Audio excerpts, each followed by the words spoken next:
All right, it's been a little while since I've done this. Pandemic kind of threw me off. I don't know why I didn't really, I had a lot of time. I guess I just didn't get around to find anything I wanted to post.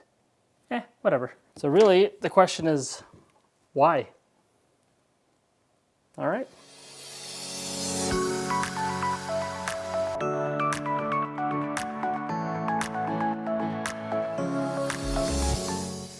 I was quite excited actually to try this thing out because I've never tested out the Steadicam system, the Steadicam area. That arena whatsoever was never on my scope. Over the years I've been in the industry as a videographer, camera operator, now cinematographer.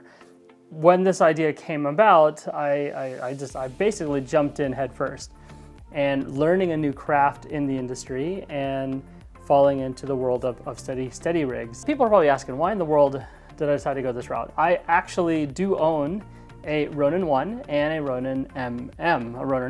Dived into that, had those things, worked great. Again, all of my Ronins, they've paid for themselves. I've been really happy with them, and then they decided to die. And so I was like, there's got to be another, route to steady systems. And I was starting to look into the movie. The new Ronin 2 was coming out, and I was thinking in my head, like, I don't know if I want to spend that kind of money at this time. But I really wanted something for myself to, as an owner operator, to have on to be able to do steady shoots, steady shots. And I ran into the whole Steadicam side, which I've known about, but I've never really done any research on because it was never a system I cared about at the time, until now. So anyways, let me tell you guys how I ran into this system. I went to go visit local rental and sales houses here in Toronto, and in just conversation, I talked to the guys there who I was buying a few accessories for my current camera rig. I brought up the idea of like, hey, out of curiosity, would you guys have any used options for Steadicams? And I wanted to go the used route because, again, I didn't want to spend a whole lot of money up front. It's better than me going in there, diving into an expensive system and then finding I don't care for it, to lose more money on it, to get rid of it if I didn't care for it. And they actually had several boxes from this one to like a newer model to a different model they had just kind of lying around. They were all in these boxes collecting dust. I actually went on Facebook as well and looked for Steadicams rigs, and I found two of them amongst the Facebook community here in Toronto, and I also reached out to those guys, and they were so cool. We were all in, we all talked about industry and being in and helping each other out, and I said, yeah, man, if I'd like to learn how to play it before I give you the money. And they're like, yeah, take it home for like a few days and play with it. So I took that home as well. So yeah, so I got to try all these guys out. Honestly, this particular one, the V20, had the spring loads to handle the weight I wanted to put on it. So I know I got a lot of flack for it, but honestly, guys, I picked this thing up, and I'm gonna put the cost in here for a measly that amount of money. So why not? I guess put it that way. If it's something I'm not gonna use at often, if I didn't care for it, then the little bit of money I spent on it was gonna be an easy, like, okay, cool. I've tried it out, not for me, and then I move on. But honestly, I'm actually starting to like it. Learning the system, I did do a lot of practice, and I've had this now for 3.5 months. And for the 3.5 months, I've probably practiced it 3 to 4 times a week. My wife and I are we're at home and we've got not a whole lot to do. She gladly likes to walk around for me, and she's walking back and forth from our living room to our kitchen in our townhouse, and that's really all the room we have. I'm more than happy with the way this thing is working. It's obviously, again, an older system. I do want to get into a newer system down the road, but I think I need to really start doing a few more projects. Thankfully, I've had a few lower budget, short films that some of the guys I've ran into here in Toronto who doing previs stuff and went over all these different shot ideas. And I was like, look, I have got this new steady thing.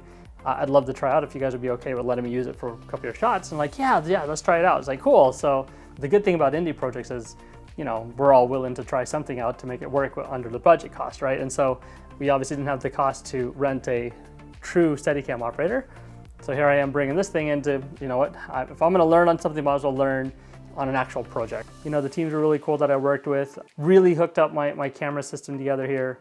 Camera system, the lens, the follow focus system, the wireless on here for the director's monitor.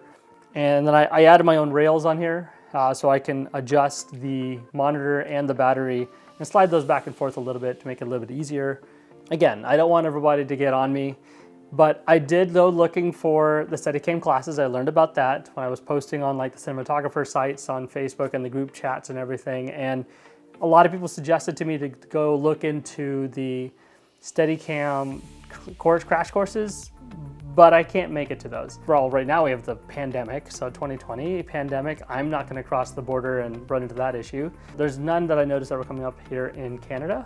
If there's one that comes up pretty soon, I will definitely look into it and want to learn how to really properly learn the system from some professionals. But until then, practice makes perfect, right? Just go back to the old ways of just learning the system, diving in and doing it. I mean, when I jumped into the industry, back in 2006, 2005, that's basically what I did. You know, I went and got my degree in video broadcast. I did a lot of things for broadcast companies, and a lot of things that I learned in university taught me the dynamics and the technicalities, but I really needed to be in the field to really understand what all that knowledge applies to in a real world. And that's what I'm doing here. Can't complain. So not a bad system, been quite happy with it.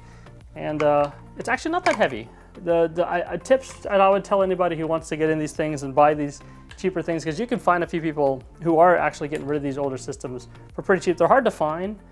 When you find them, they're not overly expensive. I mean, a few $100s will dive you right into a system, and you can modify it quite easily. And of course, at a few $100, you can drill into it and be like, well, I'm going to put a XLR cable here. I can put this piece here. I can adjust some of the bearings, which I've oiled the crud out of these bearings. They were pretty rough at the beginning, but adjusted them even more so they're even closer to being back to as if they were new.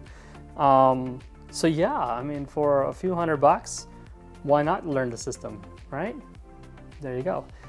Thank you for taking the time to watch this video and see what I wanted to share with everybody, that, I wanted to just showcase that practice makes perfect. Learn everything that you want to learn, and don't be afraid to give it a try. There you go.